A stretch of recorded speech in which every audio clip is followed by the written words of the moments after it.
partner with the Oxford Health Authority, Carl over here, to bring this every month and remind everybody that we have this event every single month. So every month it's a different subject. We have different speakers. And I tell everyone, where else can you go and speak to professionals without having to pay a consulting fee, right? Where you don't have to like sit down with them on their time and feel like you can't ask everything that you want. And here, every month, you guys can ask questions. You're here to get free information, free education. This is the whole reason for this program, is to educate our communities. We want everyone to have access to all the resources in our area. So that's why we do this. So please tell your friends, tell your church family, tell everybody that we do this every month, because we have some really good speakers. Next month we're having grandparents and Children's Day. So we're going to have a lot of things for the kids to do, and then we're going to have a lot of vendors here as well that will be able to give you information about your grandkids, your kids, whoever. So anybody that has children, just make sure that they come, and that's our next month's program. And then in August we have Mr. Carl Bates coming. He is the CEO of the Better Business Bureau, and he's going to be speaking about fraud, scams, and identity theft, which is really great. He's kind of scary sometimes when he talks because you're like, ooh, that's scary. That could really happen, right? And it's not only just seniors, guys. I do a TV show every Friday morning with WEAC TV 24. That's what MJ's back there. He's filming. This event actually is a 30-minute show on WEAC TV 24, and it airs 3 days a week, so you might be on TV. But he's been on my show before, and he is wonderful. He gives all kinds of information, and you think it's just seniors that are most susceptible to fraud, scams, and identity theft, but actually the rate is growing for people between the ages of 18 and 32. Because a lot of people are online, right? So it's a great information, and guess what? He's an expert, and you can ask questions for free, right? So make sure that you, make sure that you tell everyone about it and come. And like I said, every month is something different. We have Aging Month, Healthy Aging Month in September, where we're going to have free glucose checks, blood pressure checks, flu shots, hearing checks, vision checks, all that kind of stuff. And then October, we're having cancer awareness. November is Caregiver Awareness Month, and then in December we have our Holiday Awareness Month, Wellness Month. And what we do is the same thing. We have health checks, but then we have Ryan Robertson here, who gives us entertainment. He sings for us and gets us in the Christmas mood. So it's just a lot of fun. So just make sure that you come in every month. We do have vendors. Thank all your vendors. Make sure that you visit them. And then we also have door prizes. So make sure to tell everybody about that. So today we have a special guest with us. Bill, first of all, it's June. So it's Alzheimer's, brain, and dementia and Brain Awareness Month. So Friday is the longest day because it's the summer solstice, and we celebrate the longest day in the world of dementia caregiving, and I could let Bill tell you a little bit more about that if you want to. But he's a wonderful source of information. He comes to us from the Alzheimer's Association, and he knows everything about all the latest research, and he's going to talk to you about how to keep your brain healthy, I believe. We all need to do that, because if you don't use it, you lose it. That's right. So he's going to talk to us all about all that. But thank everyone for coming, and I'm going to let Bill come up here and let him talk about his information. It's working. I pushed harder.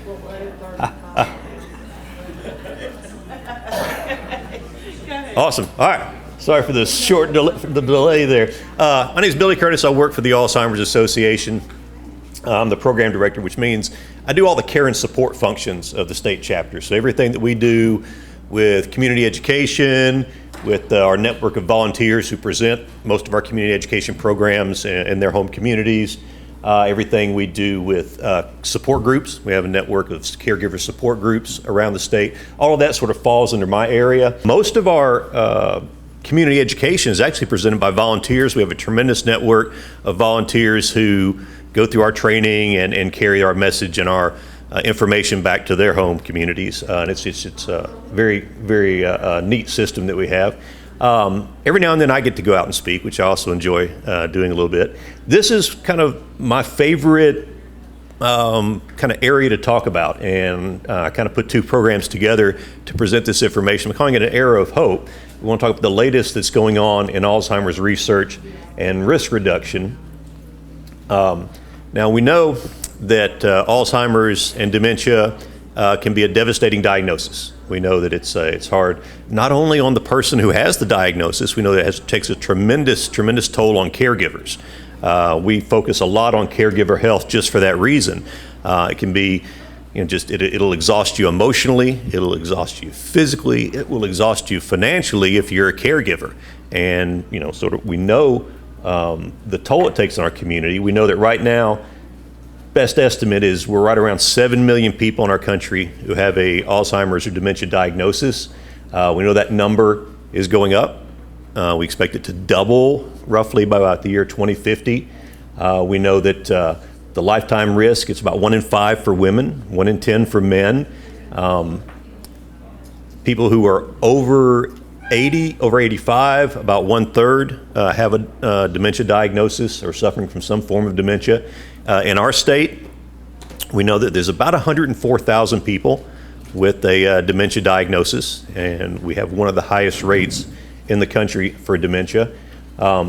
We know that it hits some populations harder than others. We know Hispanic populations are about 1.5 times more likely to have dementia. We know that African American populations are about twice as likely to have dementia. The main driver behind that is that those populations that have higher incidence of coronary disease, hypertension, those sort of things, and we're finding more and more, and we'll talk about this later, the connection between heart health and brain health.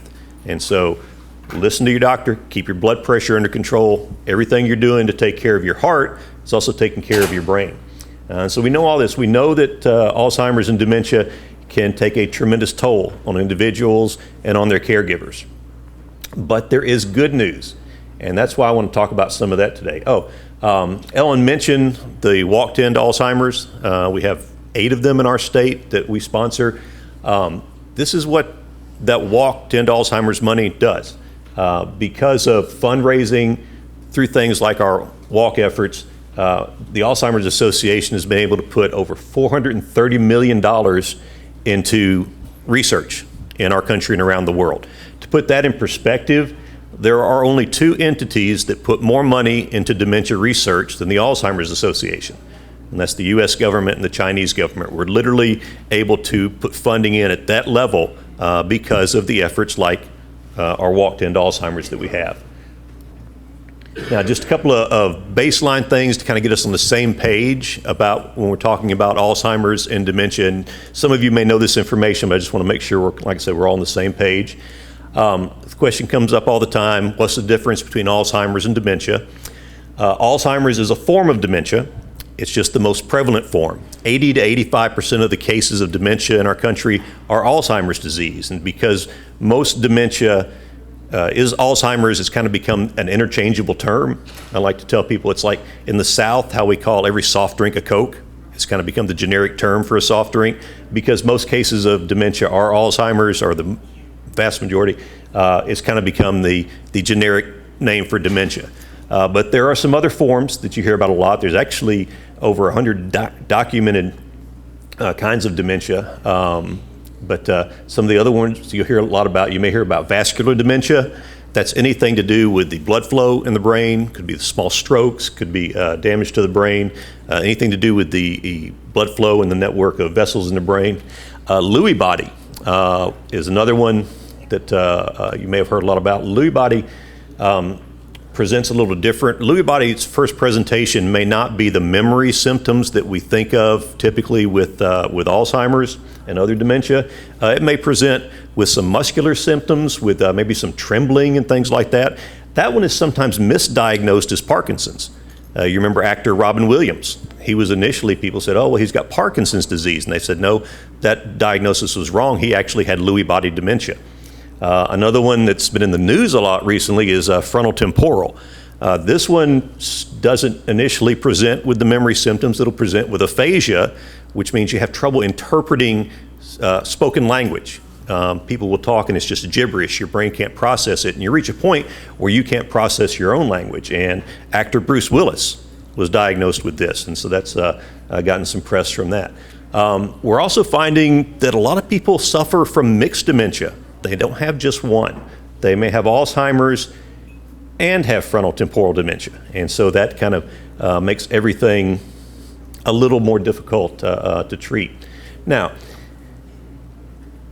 there's still this idea that cognitive impairment or dementia is normal aging. And we like to emphasize in the Alzheimer's Association that dementia is not normal aging.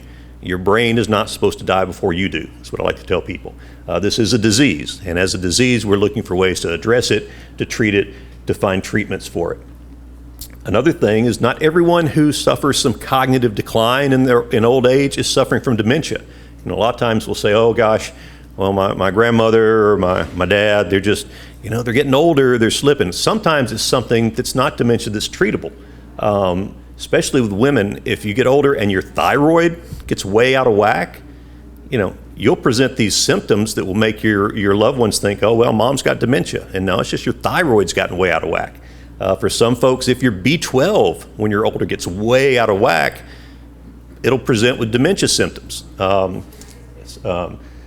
It's important to get a diagnosis because it may be something that's not dementia that can be treated in another way. PET scans, everyone is probably familiar with right now, are the best way of looking what's going on in the brain. PET scans have gotten so accurate that they can see what's going on in the vascular network in the brain. They can see the presence of these amyloid beta proteins that you hear about that causes the plaque in the brain that people talk about with dementia. They can see all the damage in the brain.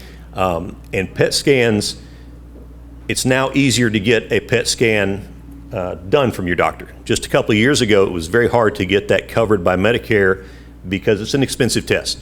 And we all know that things like Medicare and insurance sometimes seem to like to find ways to say no. But there was a real effort, and it was driven first by the VA, and then we joined in to get a rule changed so it's easier now for your doctor, if he thinks something's going on that needs to be looked at, to get a PET scan prescribed and approved and paid for. So we're very happy about that, so it's easier to get that taken care of. Some other things are like what's going on with the cerebrospinal fluid. Kind of the basic mechanism of what's going on with Alzheimer's, and you've probably heard these two terms, the plaques and the tangles. The plaques and the tangles. And that's two proteins that exist in the brain. You have these beta amyloid proteins and these tau proteins. And the beta amyloid proteins exist in that cerebrospinal fluid. Anybody in this room who's perfectly healthy, we could go down to the doctor, they take a spinal tap, they'll find the presence of that protein. It's perfectly natural, we all have it. In Alzheimer's, that protein begins to sort of build up this gummy material in your brain, and that's the plaques, and that prevents the brain cells from communicating, and when they can't communicate and they can't send messages back and forth, they start to die off. The other protein is the tau protein. That one actually exists inside the individual cell, and it kind of keeps that cell healthy, and in Alzheimer's, that protein inside the cell collapses, and when it collapses, and that makes that tangle, because when it's healthy, it kind of looks like your hand. It collapses on itself, and then that brain cell dies off. So we're looking for tests that can detect the presence of the beta amyloid easier than doing a spinal tap or a PET scan. There actually has been the first blood test that's gotten through its final stages of approval through the FDA that When it finally makes its way, hopefully in the next year or so, to your doctor's office, they'll literally be able to take a finger prick. They'll be able to send it to a lab and say, oh, there's some evidence of some beta amyloid buildup that we can see in the brain through the blood test, and they can use that as a diagnostic tool. There are other cool things going on. It mentions retinal imaging. There's someone who's actually working at the Eye Foundation in Birmingham who came and did a program for us a couple of years ago, and her research is looking at ways at using retinal imaging to detect what's going on in the brain, because what they've discovered is, well, let me back up. Everyone in here has probably had their eyes dilated at some point by the optician at some point, where they dilate your eyes, they get that bright light, they look around in your eye. What they've discovered is they can do the same sort of thing, and they can look at the network of nerves and veins and arteries in the inside of the back of your eyeball and get a picture of what's going on in your brain, see some evidence of those plaque buildups and things like that. And so she's working on a test through that. It could be a potentially totally non-invasive test. It could be something that down the road, it could be part of your regular eye exam, that when your eye doctor looks in there and just is doing everything else, they're also looking for this evidence in there. So there's great research that's moving forward on biomarkers that's going to help us have better detection, earlier detection, so that the drugs we're developing are more effective. Now talk about treatment. Now this disease was first identified and described in 1906. Dr. Alois Alzheimer's described it and figured out what was going on in the brain and sort of discovered Alzheimer's disease. It wasn't until 1996, so 90 years, that we even had the first drug to address the symptoms. And that's when Aricept came out. And that first class of drugs, Aricept, Razidine, all of those, they didn't stop the disease from progressing. They didn't even slow it down. They just helped with the symptoms. And Aricept and Razidine and those drugs are still prescribed a ton because they can be very effective. What they do is they help the healthy brain cells communicate better. And a lot of people who have a dementia diagnosis go on those drugs, and it literally buys them several years, 4 or 5 years, that they can have better cognitive health. But eventually, the disease is going to progress to a point where those drugs aren't effective anymore. So we're finally developing the first drugs that go after what's happening in the brain, and that is removing those plaques that are beginning to build up. And so we had Aduhelm was approved in 21, 22. It's already being pulled off the market because we've got the next couple of drugs that are even better. Right now we have Leqembi and Kisunla, which do a tremendously better job of removing those plaque builds up, the amyloid beta buildup in your brain. The problem is, if you don't start on those drugs, if you're a candidate for them, till you're moving into that middle stage of dementia, it's not going to help. Those drugs can remove some of those plaques, but so much damage has already been done in the brain. So we've got to find better early detection so we get people using those drugs as early as possible so we're protecting the brain and getting the best results. Some other drugs that have come on that are really helpful, you see Belsomra. That one has proven very, very good with people who suffer from sleep problems with dementia. You've heard about sundowning and things like that, where you have a problem with sleep patterns. That's been very effective. Rexulti, you've probably seen a ton of commercials for Rexulti. Seems like every time I turn on the TV, there's a Rexulti commercial. That was originally developed for depression and anxiety, but they found that that's very effective for folks with a dementia diagnosis because a lot of times you reach a point, kind of as you move into that middle stage, that moderate stage, where you have some agitation. You'll find that you have some behavioral issues. Your sweet little grandmother starts cussing like a sailor, things like that. And that has been found to be very effective in a lot of folks as they go through that stage of dementia. And then this Zunveil, the very last one listed, that has just come on. That one, I'm not 100% sure you could get a prescription for it right now, but it's about to be. What they've done is they went back to that early class of drugs, the Aricept and Razidine and all of those. Those drugs are very effective at helping sharpen you up a little bit. The problem is those drugs are very hard on a lot of people digestively. A lot of people can't tolerate them because they're so hard on your digestive system, and people go off of them because they can't tolerate the side effects. What they've done is they've developed this Zunveil, which is a drug similar to Aricept, that has a component in it that makes it easier for you to take and stay on that drug. So that's another great step forward. So you can have one of these drugs like Aricept that gives you better cognitive health for several years. And so this is kind of what's going on with the therapies. And so we're in a really, really good stage of finally having ways to address the disease. Now, this is another area of just, to me, fascinating and tremendous research, and that's risk reduction. Of course, all of us are worried, what are my chances of getting dementia? We know that if a parent or a sibling has dementia, it does increase our risk a little bit. We know that. Genetic factors do play a part, not as strong with Alzheimer's as with some drugs, like what we know with like breast cancer. They've identified a couple of genes.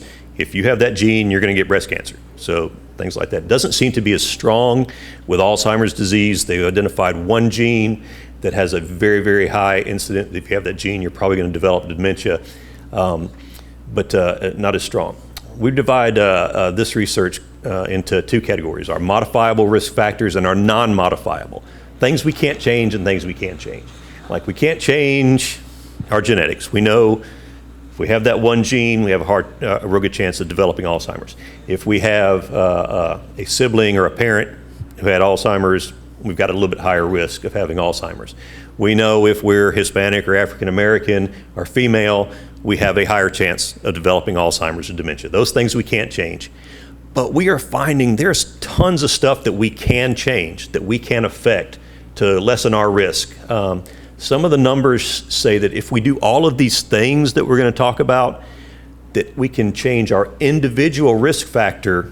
Everyone in here has a different mix of what's going on in their life and in their genetics and everything, but we can change our individual risk factor by as much as 40% to the positive. We can lessen our risk of developing Alzheimer's or dementia by up to 40%. And the other great thing is they're finding these things, you can do them at any age. It's not like you say, oh gosh, well, I'm 60, it's probably too late, I should have done these things starting in my 20s. No, you can do these at any life stage, at any age, and they'll have a positive effect.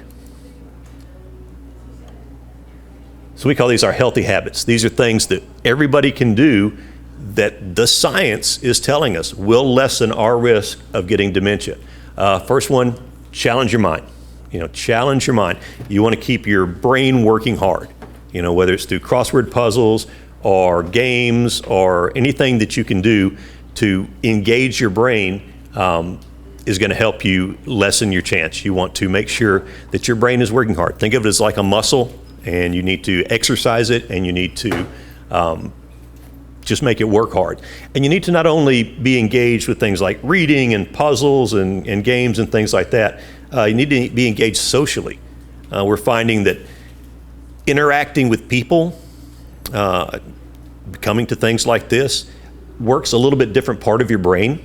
And so, go to church, go to Sunday school, be part of a social group, go to bingo, do whatever you can, go to groups like this, because that makes a little bit different part of your brain work hard than if you're just reading or doing a puzzle, which is also important. Things like eating right, diet. We're finding out so much about diet. We had a researcher at Auburn's Pharmacy School do a program for us, and her research, showing what other people are showing, that a diet that's heavy in extra virgin olive oil is tremendously beneficial for your brain. It can actually help make that blood-brain barrier network of veins in your brain healthier, even into old age. So wherever you can, substitute extra virgin olive oil into your diet, and they're finding this very, very healthy. A lot of people have heard of the Mediterranean diet. It's one of the popular diets right now. That seems to go along with our science fairly well. Extra virgin olive oil, you want to have lots of fruits and vegetables, fish, low-fat meat cuts, things like that. But the Mediterranean diet, extra virgin olive oil, seems to be supported by the science is something that's really good for us. Things like diabetes, keep it under control for sure, healthy weight, sleep well. We're finding that long-term healthy sleep patterns actually can lower your chance of developing dementia as you get older. We know it's important for so many reasons for us to have good sleep patterns. It's important for our cognitive health to have good sleep patterns. Your brain sort of resets when you sleep. It does a better job while we're asleep of removing toxins and stopping that amyloid beta buildup in our brain. That happens during sleep, so we need to have good sleep patterns. Of course, physical exercise is important. Blood pressure, anything for your heart. Everything you're doing for your heart, you're also doing for your brain. Keep your heart healthy, keep your hypertension under control, listen to your doctor and your cardiologist. All of those things are not just helping your heart, they're directly helping your brain. Of course, we don't want to be smoke-free. We know that's another one. And protect your head. We know that damage over the years of, and we see it in football players, can be very damaging for your brain. If we're doing these things, like I said, we can move the needle as much as 40%, each of us individually, in our risk of getting dementia. And then with that, just some resources we'd like to point out for people. If you're interested in more about any of this, a great website, alz.org. It has lots of stuff on there about research, about resources, about education. The bottom one is one I really like to emphasize when we get a chance to speak in public. We have this great 24/7 helpline. And this is not just you call an 800 number and get a recording. If you call our helpline 24/7, whoever answers the phone on the other end has at least a master's level of education related to dementia. I tell people there is no question too bizarre. You can call them and say, hey, I took my mom to the doctor and he started throwing out all these terms like Lewy body and frontal temporal and blah, blah, blah, I don't know, and they'll help you understand what their physician was talking about.